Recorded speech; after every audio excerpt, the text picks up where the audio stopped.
Bonjour à tous et bienvenue dans Metamorphosis School, l'école de la transformation. Alors nous sommes à notre quatrième et dernier jour de cette première semaine parce que rappelez-vous, nous avons 2 semaines pour comprendre l'Apocalypse ou encore la fin des temps. Nous avons vu tellement de choses depuis le lundi et en réalité, depuis le début de cette semaine, nous ne faisons qu'introduire cette grande thématique. Il y a tellement de choses à dire. Dites-vous que l'enseignement sur la fin des temps est un enseignement qui ne prend pas moins de 80 heures. Tellement il y a de richesses, que ce soit dans les révélations, le livre de Daniel, le livre d'Apocalypse et tellement le livre d'Ésaïe, le livre de Zacharie. Il y a tellement de choses à dire, tellement de choses à redire sur cette thématique qu'on ne finira jamais assez d'enseigner sur toutes les révélations que le Seigneur a données en ce qui concerne la fin des temps, en ce qui concerne les temps de la fin, en ce qui concerne ses retours. Parce que rappelez-vous, Christ revient 2 fois, nous l'avons déjà vu précédemment, nous allons le voir en détail durant les prochaines sessions. Mais aujourd'hui, alors que nous sommes en train de clôturer cette première semaine, nous voulons voir cette sous-thématique particulière, à savoir les 4 cavaliers de l'Apocalypse et les signes de la fin des temps. Waouh! Je suis sûr que cet enseignement d'aujourd'hui va encore une fois nous bénir, nous faire du bien, nous édifier et nous donner surtout des clés et encore une fois nous ajuster en ce qui concerne notre positionnement en tant qu'enfant de Dieu dans ces temps de la fin. Bien évidemment, avant de commencer, parce que je sais que tu es pressé, nous allons d'abord prendre le temps de prier et ensuite nous commencerons. De là où tu es, incline simplement la tête avec moi et rends simplement grâce à Dieu. Excellent Père de grâce et d'amour, merci pour ce soir, merci pour cette nouvelle session, merci de ce que tu permets que nous soyons enseignés. Merci de ce que tu permets que nous soyons bâtis sur de solides fondements dans le seul but que l'édifice que nous sommes ne vacille pas alors que nous nageons à contre-courant dans ce monde et que le vent du monde vient contre nous. Nous voulons être stables, sérieusement enracinés et fondés dans la vérité de ta parole afin, Dieu de grâce, que nous soyons trouvés positionné selon le positionnement divin en cette fin des temps. Encore une fois, nous te disons merci, nous bénissons ton nom, nous te rendons toute la gloire ce soir. Inspire nos paroles et nos pensées, dirige-nous conformément à ta volonté, ne nous donne pas juste des informations. Accorde-nous la grâce, Seigneur, de recevoir des révélations qui produiront en nous des transformations, des réajustements divins pour ta seule et unique gloire.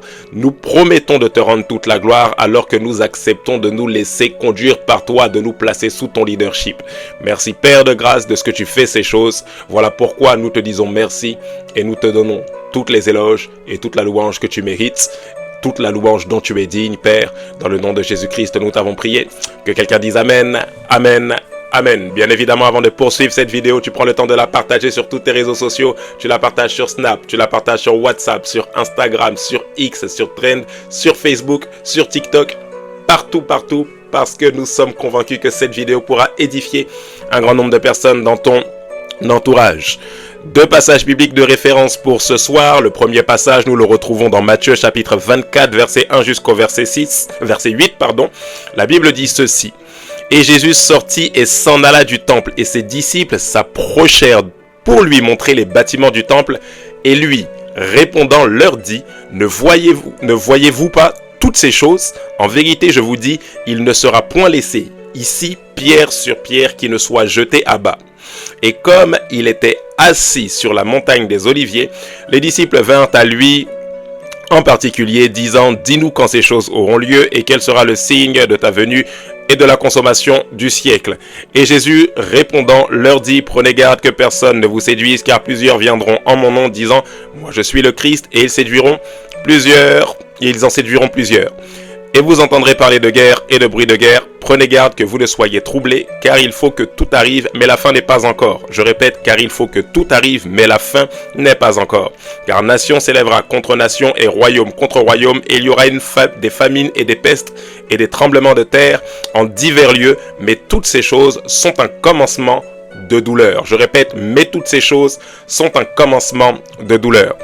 Deuxième passage biblique de référence, nous le retrouvons dans Apocalypse chapitre 6, du verset 1 jusqu'au verset 8, la parole de Dieu. Je regardais quand l'agneau ouvrit un des 7 sceaux et j'entendis l'un des 4 êtres vivants qui disait, comme d'une voix de tonnerre, viens. Je regardais et voici parut un cheval blanc, celui qui le montait avait un arc. Une couronne lui fut donnée, et il partit en vainqueur et pour vaincre. Quand il ouvrit le second sceau, j'entendis le second être vivant qui disait « Viens ». Et il sortit un autre cheval roux. Celui qui le montait reçut le pouvoir d'enlever la paix de la terre afin que les hommes s'égorgeassent les uns les autres et une grande épée lui fut donnée. Quand il ouvrit le troisième sceau, j'entendis le troisième être vivant qui disait « Viens ». Je regardai et voici parut un cheval noir. Celui qui le montait tenait une balance dans sa main et j'entendis au milieu des quatre êtres vivants une voix qui disait « Une mesure de blé et pour un denier et 3 mesures d'orge pour un denier, mais ne fait point de mal à l'huile et au vin. » Quand il ouvrit le quatrième sceau, j'entendis la voix du quatrième être vivant qui disait « Viens ». Je regardai et voici parut un cheval blanc d'une couleur pâle, celui qui le montait se nommait la mort. Et le séjour des morts l'accompagnait. Le pouvoir leur fut donné sur le quart de la terre pour faire périr les hommes par l'épée, par la famine, par la mortalité et par les bêtes sauvages. Je redonne la référence. Apocalypse chapitre 6, verset 1 jusqu'au verset 8. Alors vous le savez, vous l'avez compris depuis lundi, le premier événement qui marque le début de la fin est bien évidemment la mort et la résurrection de notre Seigneur.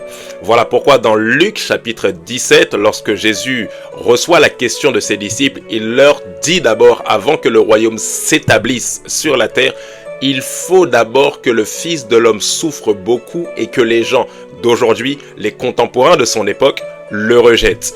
Jésus ayant été rejeté, mourant sur la croix, ressuscitant le troisième jour, le début de la fin a commencé. Le début de la fin commence par le rejet de Christ. Pas par le Covid, mais par le rejet du Messie qui est venu accomplir le salut pour l'humanité. Le début de la fin commence lorsque les gens du temps de Jésus rejettent Jésus et ce rejet l'emmène à aller mourir à la croix. Parce que pour que tout ce qui doit arriver arrive, il faut d'abord que Jésus meure à la croix, ressuscite, soit glorifié et envoie l'Esprit. Alors ainsi vous comprenez que les premiers événements ou le premier événement qui marque le début de la fin n'est pas la crise du Covid. Le Covid ou la Covid-19 en fonction de comment on se positionne, pandémie, épidémie, la peste espagnole, la Deuxième Guerre mondiale font partie des événements que la Bible décrit dans Matthieu chapitre 24. Ne vous inquiétez pas, on va bien développer tout cela pour qu'on puisse bien le comprendre. Mais ces événements ne sont pas les premiers qui annoncent que les temps de la fin ont commencé. Le premier événement, l'événement le plus marquant, c'est la mort et la résurrection de Christ. Par sa mort et sa résurrection, Jésus annonce les choses qui vont arriver par la suite. Il dit, il faut que le Fils de l'homme souffre beaucoup, et c'est ce qui se passe. Jésus souffre beaucoup, allant jusqu'à mourir à la croix. La fin a déjà commencé, ou les temps de la fin ont déjà commencé, ou commencent progressivement. Ceci dit, lorsque nous analysons, lorsque nous regardons Matthieu chapitre 24, nous nous rendons compte que Jésus énumère plusieurs signes qui annoncent comme la fin ou comme les temps de la fin ou que la fin est proche plus précisément. Mais ici, j'aimerais faire une petite parenthèse et m'appesantir pour vous expliquer une vérité qui est fondamentale. Matthieu chapitre 24 concentre un très grand nombre de vérités, un très grand nombre d'annonces que Jésus fait qui ne concerne pas le temps de la grâce ou encore le temps de l'Église ou encore le temps du mystère dans lequel nous sommes. Pour cause, lorsque Jésus parle, vous allez le comprendre tout au long de cette série d'enseignements, il s'adresse à des Juifs. Il s'adresse à des personnes qui attendent que le Messie vienne établir son royaume. Et ces Juifs qui s'attendent que le Messie vienne établir son royaume n'ont pas la révélation de la dispensation du mystère ou encore de la dispensation de la grâce. Alors Jésus leur parle en fonction de la révélation qu'ils ont du Messie qui doit venir établir son royaume. Alors dans Matthieu 24, Jésus décrit des événements qui précèdent l'établissement de son royaume, ce qu'on appelle la dispensation du millénium sur la terre. Et les événements qu'il décrit ne concernent pas tous les choses, ne concernent pas tous les événements que nous vivons aujourd'hui. Il y a certaines choses que Jésus a décrites, que dans le siècle dans lequel nous sommes aujourd'hui, nous vivons, mais d'autres qui ne concernent que ceux qui vivront la tribulation ou encore la grande tribulation. Progressivement, nous allons le comprendre. Et c'est la raison pour laquelle vous voyez qu'à plusieurs reprises, Jésus décrit des famines, Jésus décrit des bruits de guerre, Jésus décrit de la peste, toutes ces choses-là, mais il dit la fin n'est pas encore. Toutes ces choses doivent arriver. Il dit encore que personne ne vous séduise. Pour quelle raison? Parce que ces choses ne seront qu'un commencement des douleurs. C'est comme si dans le siècle dans lequel nous sommes, du reste ça a commencé depuis que Christ est ressuscité avec les disciples de la première ère et la persécution qui était accrue qu'ils ont vécue et même les temps qui se sont enchaînés par la suite. Dès maintenant, il y a comme des prémices, des choses encore plus graves, des choses encore plus atroces qui vont arriver dans le temps de la tribulation lorsque l'époux aura enlevé son épouse. D'où on parle de l'enlèvement. Là où c'est intéressant par rapport à notre enseignement de ce soir, c'est que nous pouvons voir qu'il existe un parallèle entre les événements décrits par Jésus, ce que nous vivons aujourd'hui qui sont comme un commencement, ce n'est pas encore la tribulation, ce n'est pas encore la grande tribulation, ce n'est pas encore le temps du jugement de Dieu parce que l'Église est encore là, mais il existe comme un parallèle entre ce que nous vivons aujourd'hui, les événements décrits par Jésus et ces fameux 4 cavaliers de l'Apocalypse, et c'est ce que nous allons essayer de voir durant les prochaines minutes. Alors lorsqu'on parle de ces 4 cavaliers de l'Apocalypse, qui sont ces 4 cavaliers? Vous devez le comprendre, Apocalypse chapitre 6 fait mention de 4 cavaliers qui sont sur 4 chevaux de couleurs différentes, et ces 4 cavaliers sur ces 4 chevaux de couleurs différentes symbolisent tout simplement l'image des jugements de Dieu qui vont s'abattre sur la terre pendant le temps de la tribulation. Je répète, ces 4 cavaliers sont le symbole des esprits qui seront relâchés pour que les jugements de Dieu puissent se manifester sur la terre.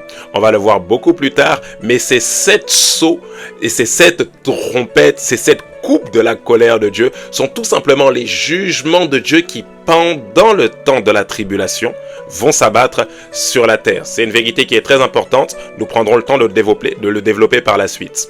Alors ces 4 cavaliers symbolisent tout simplement des esprits qui exerceront des jugements sur la terre pendant le temps de la tribulation. Alors on connote ici 4 cavaliers.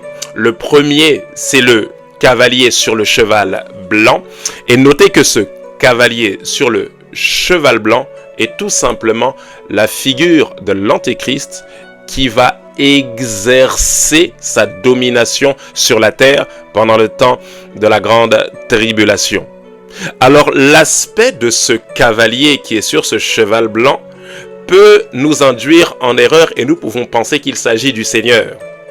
Parce que la Bible dit qu'une couronne lui fut donnée et il va en vainqueur et pour vaincre. Donc on peut se dire que c'est le Seigneur qui vient récupérer la gestion de la terre, qui vient en vainqueur, qui vient pour vaincre.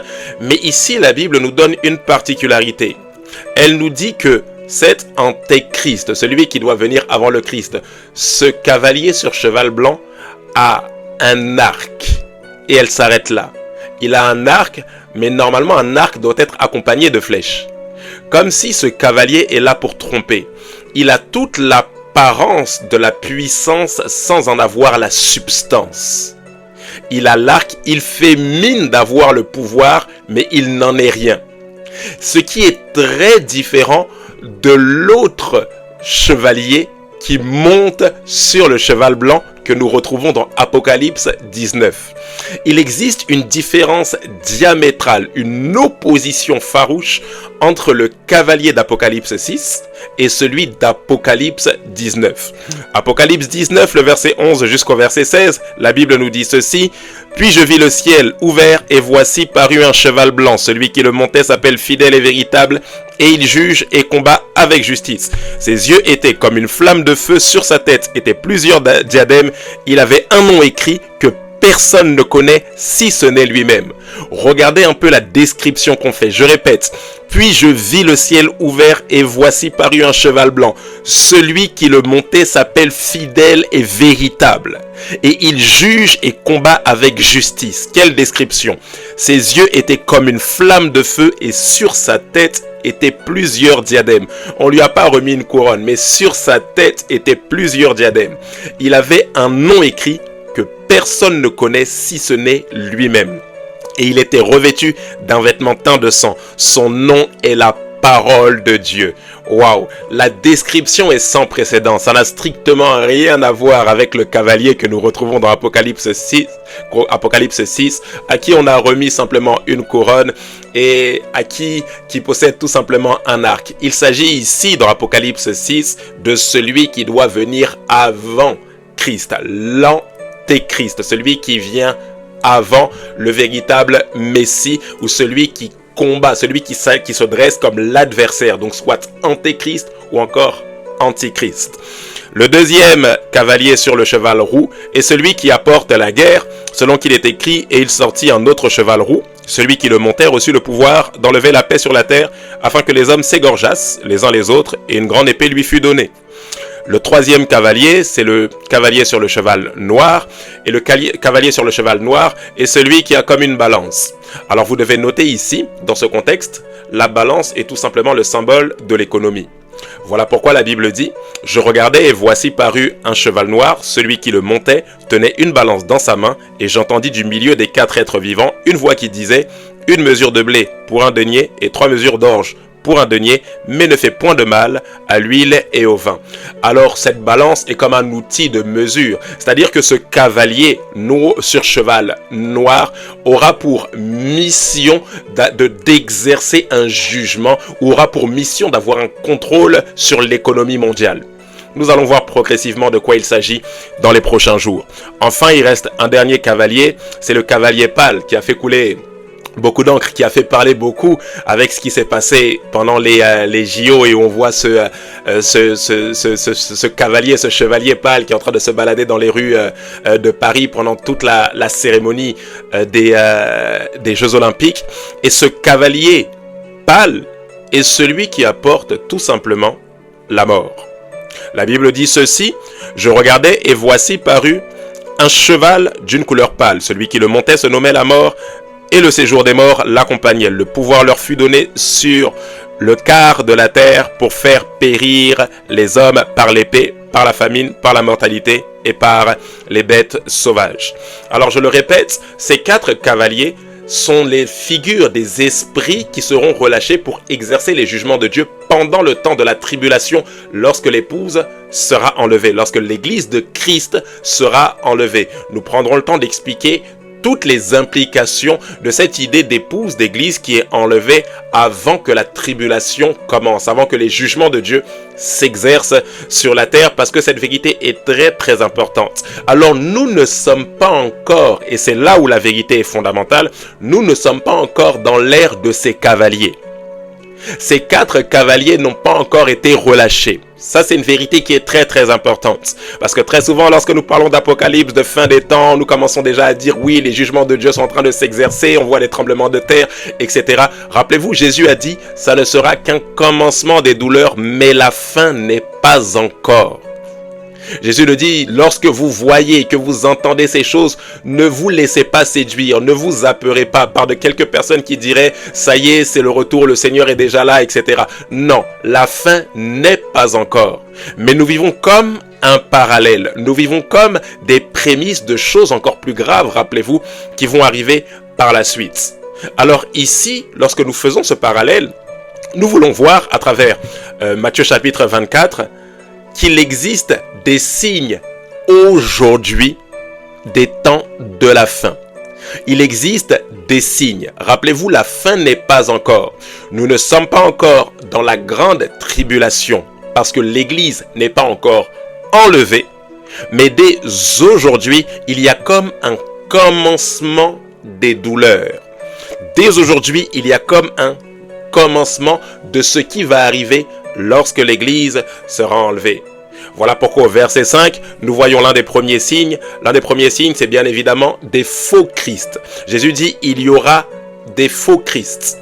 Alors nous savons que l'antéchrist va venir, mais dès maintenant, nous pouvons voir plusieurs choses qui combattent l'enseignement de Christ. C'est comme s'il y a des prémices du cavalier sur cheval blanc.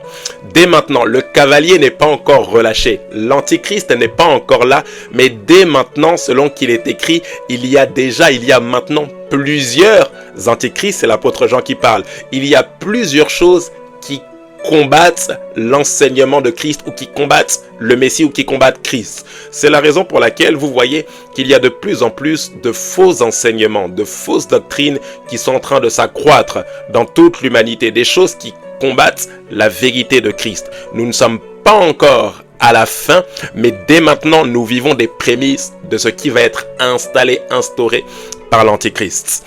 Nous voyons également au verset 6 des guerres et des bruits de guerre. Il existe des guerres aujourd'hui, ça a commencé avec il y en a déjà eu avec la Seconde Guerre mondiale. On a vu également avec ce qui s'est passé entre la Russie, ce qui se passe entre la Russie et l'Ukraine. Il y a des bruits de guerre, mais ce n'est pas encore la fin. Au-delà des bruits de guerre, vous voyez ce qui se passe dans les quartiers, dans les guerres de gangs, les guerres de cité. Vous voyez même que les conflits entre familles sont de plus en plus accrus. Ce sentiment de querelle qui naît, c'est comme des prémices, c'est-à-dire ces querelles incessantes dans les foyers, dans les familles, ces divorces, et puis ça s'étend à l'échelle locale, ça s'étend à l'échelle nationale, ça s'étend à l'échelle mondiale. On voit de plus en plus de conflits, c'est comme des prémices des grandes guerres qui vont survenir pendant le temps de la tribulation, là où le cavalier roux va se charger d'enlever la paix sur la terre. Dès maintenant, le cavalier n'est pas encore à l'œuvre, mais on voit comme des esprits séducteurs qui sèment déjà des prémices de ce qui va se passer pendant le temps de la tribulation. On parle également de famine et de manque. Rappelez-vous, le cavalier sur cheval noir a pour vocation à exercer un contrôle sur l'économie. Je pense que les temps dans lesquels nous sommes sont des temps où il n'y a jamais eu autant de manque, que ce soit dans les familles, que ce soit dans les foyers. Je pense que nous sommes dans une période où l'être humain n'a jamais autant couru après l'argent, tout en continuant à en manquer. On est dans la politique aujourd'hui du travailler plus pour gagner plus et nous nous épuisons à la tâche. Nous nous épuisons à travailler sans pour autant voir réellement les fruits de notre labeur. Pourquoi? Parce que dès maintenant, il existe des esprits séducteurs. Il existe comme des choses qui sont là pour nous faire vivre ces prémices-là. Ces esprits qui sont là pour nous faire vivre comme un avant-goût, négatif bien évidemment, de ce qui va se passer dans le temps de la tribulation. C'est clairement des entités démoniaques. Nous verrons bien évidemment par la suite, dans les débuts d'enseignement de la semaine prochaine, nous verrons comment l'Église doit se positionner, parce que l'Église doit être une réponse à ce qui se passe dès maintenant. Dès maintenant, il y a des esprits, parce que nous sommes en guerre contre le royaume des ténèbres, mais dès maintenant, l'Église doit avoir un positionnement, doit être comme une réponse à ces entités démoniaques qui dès maintenant sont à l'œuvre. Ce ne sont pas encore les 4 cavaliers, mais dès maintenant, le royaume des ténèbres est à l'œuvre pour préparer le système qui sera mis en place par l'Antéchrist. Nous parlons également de peste, de tremblements de terre, et ces pestes, ces tremblements de terre, parce que bien évidemment ces choses ont pour but de produire la mort, sont l'équivalence du cavalier pâle qui apporte bien évidemment la mort. Un cavalier pâle sera relâché, la figure de l'esprit qui apportera la mort, mais dès maintenant, nous voyons comme des prémices à travers les catastrophes naturelles que nous pouvons voir. Dès maintenant, nous voyons comme des prémices à travers toutes ces choses, à travers toutes les maladies. Rappelez-vous la pandémie Covid qui a fait beaucoup de ravages durant plusieurs années, durant plus de 2 ans.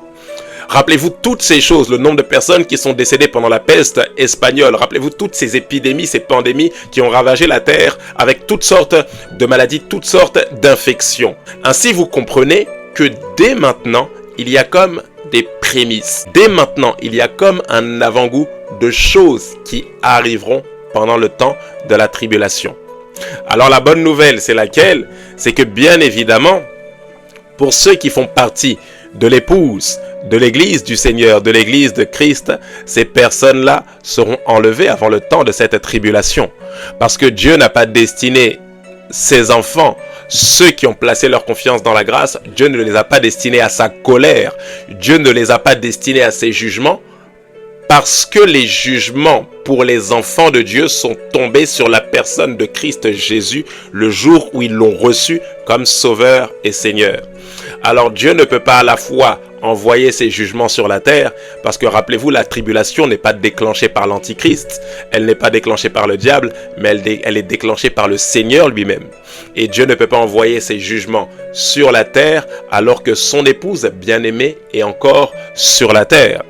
C'est la raison pour laquelle vous comprenez que bon nombre d'événements qui sont mentionnés dans Matthieu ne concernent pas le temps de la grâce dans lequel nous sommes. Nous le verrons beaucoup plus tard, notamment lorsque nous parlerons dans Matthieu 24 et 25 de toutes ces paraboles, la parabole des 10 vierges, toutes ces choses-là que nous prendrons le temps d'examiner à la lumière, bien évidemment, des Écritures. Alors, dès maintenant, il y a comme un parallèle, et l'Église doit se positionner pour être comme une réponse, mais également se positionner en tant qu'autorité, parce que nous sommes dans le monde entier est sous l'empire du malin, mais nous sommes de Dieu. Mais le dès maintenant n'est pas encore ce qui arrivera pendant le temps de la tribulation. Ça, c'est une vérité très importante. Il existe encore d'autres signes dont Jésus a fait mention que nous verrons bien évidemment les prochains jours. Alors ici, 1 Jean chapitre 2, verset 18 nous dit ceci: petits enfants, c'est la dernière heure, et comme vous avez appris qu'un antéchrist vient, il y a maintenant plusieurs antéchrists ou encore plusieurs antichrists. Par là, nous connaissons que c'est la dernière heure. En d'autres termes, que nous reconnaissons que nous sommes dans les temps de la fin. Il dit un antéchrist ou un antichrist va venir. Mais il y a dès maintenant plusieurs antichrists. Il y a dès maintenant plusieurs choses qui combattent Christ. Plus précisément, il existe dès maintenant plusieurs choses qui combattent le Christ qui vit en vous. Parce que l'antichrist, c'est l'adversaire du Messie, l'adversaire de celui qui est oint. Alors dès maintenant, il existe plusieurs entités qui sont chargées de combattre l'onction de Christ qui réside en vous. Lorsque vous voyez comment le système du monde est bien rodé, avec l'hypersexualisation à travers les réseaux sociaux, avec le fait de travailler plus pour gagner plus, ces différentes choses qui sont mises en place ont pour vocation à combattre l'onction qui est en vous. C'est la raison pour laquelle vous voyez que de plus en plus de gens, surtout des enfants de Dieu, sont de plus en plus refroidis en ce qui concerne le fait d'être assidus aux choses de l'Église, en ce qui concerne le fait d'être assidus aux réunions d'Église, en ce qui concerne le fait de servir Dieu, de faire la mission. Pourquoi? Parce qu'il y a de multiples raisons qui sont là comme pour combattre cette onction. Je dois travailler, je dois m'occuper de mon foyer, je dois m'occuper de ma famille. Et ces choses ne sont pas mauvaises, parce que celui qui n'a pas soin des siens est pire qu'un infidèle. Mais ces choses deviennent mauvaises lorsque elles remplissent notre cœur plus que Christ. Avoir une femme, des enfants, un mari, une situation stable financièrement n'est pas quelque chose de mauvais, bien au contraire. Mais on sent que l'onction qui est en nous commence à être combattue lorsque ces choses deviennent notre seul et unique objectif sur la terre. Si Christ nous a laissés sur la terre, rappelez-vous, l'école de la sanctification, dernière session, dernier épisode, la sanctification du corps en parallèle avec la sanctification finale, si dès maintenant nous sommes laissés, c'est parce que nous avons une mission à accomplir. Et cette mission dépasse le fait de s'accomplir ou d'accomplir une grande carrière sur la terre. Cette mission, c'est de faire de toutes les nations des disciples. Et ça passe par le fait d'être assidu à l'église locale. Mais il existe tellement de choses qui combattent le Christ qui est en vous. À travers les scandales qu'on entend sur les réseaux sociaux, à travers toutes choses qu'on entend sur les pasteurs, toutes choses qu'on entend sur les églises, il y a comme quelque chose qui est là pour désactiver le Christ. Désactiver cette onction que le Seigneur vous a donnée pour la mission. Alors, conscient de ça, l'Église doit se positionner. L'Église doit se positionner dans le but de rester cette lumière du monde qui est ou qui doit briller dans les ténèbres. C'est ce que nous verrons la semaine prochaine. J'espère que vous avez été édifiés. Il y a tellement de choses à dire. Tellement de choses à dire. Nous ne sommes qu'en introduction depuis le début de cette semaine. Nous irons encore plus loin les jours qui vont suivre. Ne vous inquiétez pas, n'hésitez pas à réécouter toutes les vidéos depuis lundi. Assurément, le Seigneur va davantage vous enseigner, vous pousser à aller vous plonger vos regards dans les Écritures pour bien comprendre toutes ces vérités. Excellent Père de grâce et d'amour, nous te disons merci. Merci de ce que tu nous as parlé, merci de ce que tu nous as enseigné, merci de ce que tu formes Christ en nous à travers ces enseignements. Accorde-nous la grâce de comprendre que dans tout ce que nous avons entendu ce soir et depuis le début de cette semaine, nous avons un positionnement à adopter. Donne-nous d'adopter ce positionnement. Donne-nous d'adopter ce positionnement, Père. Que nous soyons cette église pure, triomphante, glorieuse, qui donne de la gloire à Jésus dans tous les domaines de nos vies. Père de grâce, ne nous laisse pas être séduits par ces antichrists, ces choses qui combattent l'onction de l'Esprit Saint, l'onction du Messie qui est en chacun de nous. Donne-nous, Dieu de grâce, face à ces prémices des temps de la fin. Donne-nous, Seigneur, de nous positionner en étant triomphants. Donne-nous de nous positionner dans la victoire que Christ nous a déjà acquise par l'œuvre de la croix. Merci pour ce soir, merci pour toute cette semaine. Accorde-nous la grâce de nous retrouver la semaine prochaine pour la suite de cet enseignement. Encore une fois, nous te disons merci et nous promettons de te rendre toute la gloire, Père. Dans le nom de Jésus-Christ, nous t'avons prié. Que quelqu'un dise Amen, Amen, Amen. Très bonne soirée à vous. Que Dieu vous bénisse. À très bientôt avec Métamorphosis School, l'école de la transformation. Que Dieu vous bénisse. Bye bye.